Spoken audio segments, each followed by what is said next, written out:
दोस्तों, शिव साधना केंद्र में आपका हार्दिक स्वागत है। सपने में सांप का दिखना क्या संकेत देता है? क्या जब सपने में कोई सांप दिखता है तो कोई घटना का संकेत देता है, या फिर हमारे परिवार में किसी और ऐसी घटना का संकेत देता है जिससे हमें बहुत बड़ी हानि हो सकती है या फिर बहुत बड़ा फायदा हो सकता है? सपने में सांप जब दिखता है किसी व्यक्ति को तो अलग अलग प्रकार से दिखता है। किसी को सांप ऐसे दिखता है जैसे उसके पीछे भाग रहा है, तो किसी को ऐसा लगता है कि सांप उन्हें सपने के माध्यम से डस रहा है। या कई लोगों को जो सपने में दिखता है वो इस प्रकार से दिखता है कि उनके पूरे शरीर पर सांप ही सांप रेंग रहे हैं, या वो सांप के ऊपर लेटे हुए हैं। कईयों को ऐसा सपना दिखता है जिससे गले में उनके सांप पड़ा हुआ है। कईयों को घर के अंदर सांप दिखता है, या फिर कईयों को ऐसा सपना भी आता है कि कोई सांप उन्हें निगल गया है। तो सांपों से जुड़े हुए बहुत सारे ऐसे सपने हैं जो हमारे भाई और बहनों को आते हैं। तो कुछ लोग उन सपनों को अपनी निजी जिंदगी से जोड़कर देखना शुरू कर देते हैं, तो कुछ लोग अपने पूजा पाठ से जोड़कर उन सपनों को देखना शुरू कर देते हैं। तो कई लोग अपने जो आर्थिक स्थिति होती है, चाहे उनकी नौकरी हो चाहे उनका अपना काम हो, उससे जोड़कर इन्हें देखना शुरू कर देते हैं। सांप जो है वो देवत्व धारण करके रहते हैं, यानी कि सांप जो है वो देवता का अवतार कहा जाता है। सांपों में पितरों का भी वास होता है। साथ ही सांप बाबा भोलेनाथ के गले में भी धारण होते हैं। बाबा भोलेनाथ को सांप बहुत प्रिय हैं। अगर कोई व्यक्ति चांदी के नाग नागिन जो कि सुनार पे मिलते हैं, 100-200 रुपए के मिलते हैं, वो शिवलिंग में चढ़ाए सोमवार के दिन, तो भगवान शिव प्रसन्न होते हैं। दूसरी तरफ अगर वही चांदी के नाग नागिन आप अपने घर पर रखकर पितृ स्वरूप उनका पूजन करते हैं तो आपके पितृ भी प्रसन्न होते हैं। चांदी के नाग नागिन का एक विशेष महत्व है हमारे पितरों की सेवा में, साथ ही बाबा भोलेनाथ की सेवा में।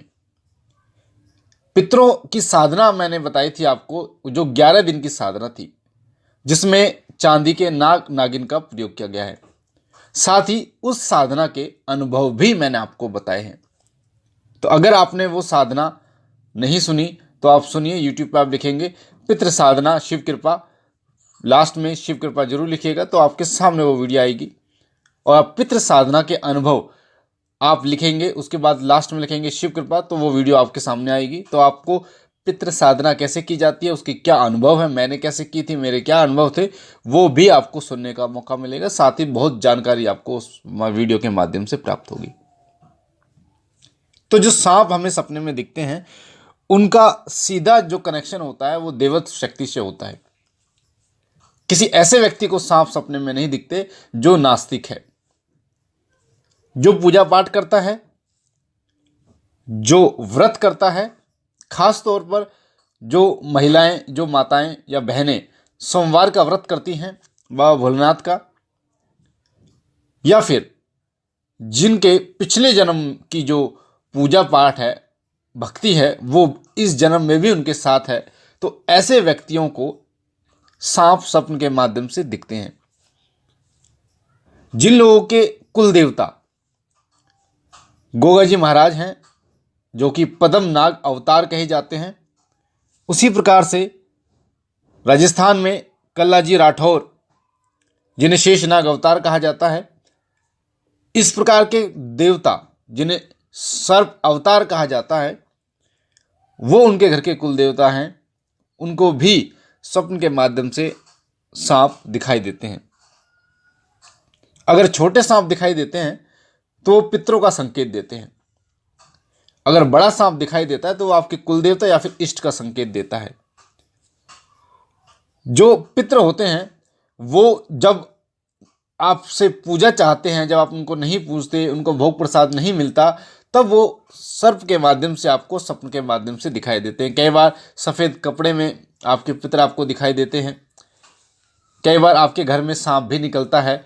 आप देखे होंगे सांप का कोई बच्चा आपके घर में निकलता है तो उसको मारना नहीं चाहिए, उसको सम्मान सहित कहीं छोड़ देना चाहिए, मारना नहीं चाहिए, कहीं और जंगल में उसे छोड़ देना चाहिए, नहीं तो इसका पाप हमें लगता है, आपको लगता है। क्योंकि वो जो सांप है वो आपके पितृ रूप में हो सकता है, वो आपके कुल रूप में, कुल देवता के रूप में हो सकता है, किसी के रूप में भी हो सकता है। तो उस सांप को मारना नहीं चाहिए।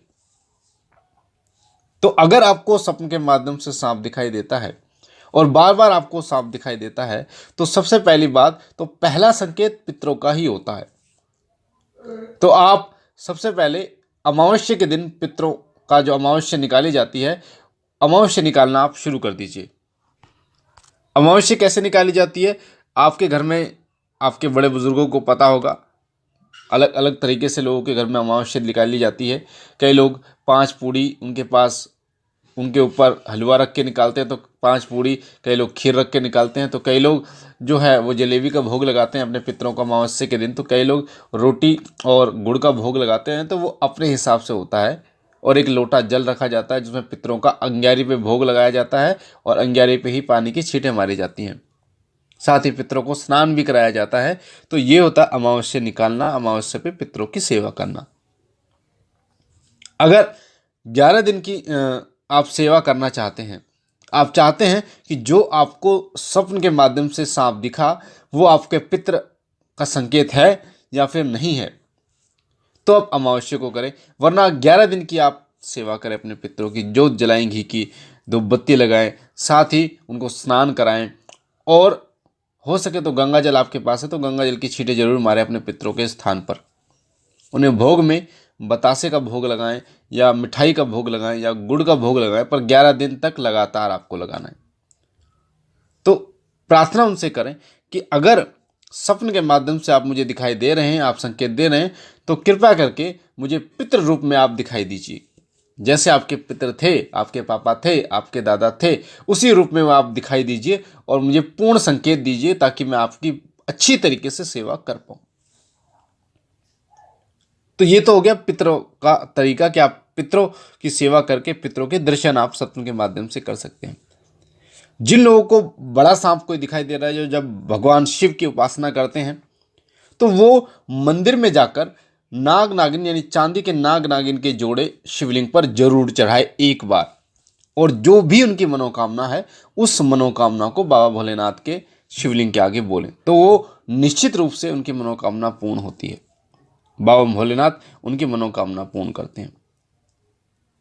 बाबा भोलेनाथ को स्नान कराइए, आप सोमवार को उनकी सेवा कीजिए। अगर आपको स्वप्न के माध्यम से सांप दिखाई दे रहे हैं और आपको ये जानना है कि आपके वो कुल देवता हैं या नहीं है, तो आपके घर में जैसे कुल देवता की पूजा होती है उस तरीके से आप अपने कुल देवता की पूजा कीजिए। तो आपके घर में, आपके निजी जीवन में आपको बहुत सारे बदलाव देखने को मिलेंगे।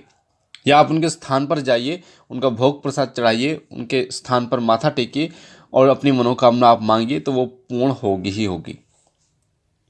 तो अधिकतर जो सांप स्वप्न के माध्यम से दिखते हैं वो अध्यात्म मार्ग से ही जुड़े होते हैं। उनका जो जुड़ाव होता है वो अध्यात्म मार्ग से ही होता है। और सांप उन लोगों को ही दिखाई देते हैं जो लोग पूजा पाठ करते हैं, जो लोग व्रत करते हैं, जो लोग बाबा भोलेनाथ की सेवा करते हैं, या फिर अपने पितरों की पूजा करते हैं या नहीं करते हैं, भूल जाते हैं, या फिर उनके घर के कुल देवता कल्लाजी राठौर महाराज और गोगाजी महाराज, इस तरीके के जो देवता हैं वो होते हैं। तो अपने कुल देवता को मनाइए, अपने पितरों को मनाइए, भगवान शिव शंकर भोलेनाथ को मनाइए। आपकी तमाम मनोकामनाएं जो है वो पूर्ण होगी ही होगी। तो मुझे आशा है ये जानकारी आपको पसंद आई होगी। अगर आप पहली बार हमारे चैनल शिव साधना केंद्र पर हैं तो आपके सामने जो लाल कलर का बटन है सब्सक्राइब का, उसे दबा के चैनल को सब्सक्राइब कीजिए ताकि आप हमारे साथ जुड़ सकें, शिव साधना केंद्र के साथ जुड़ सकें।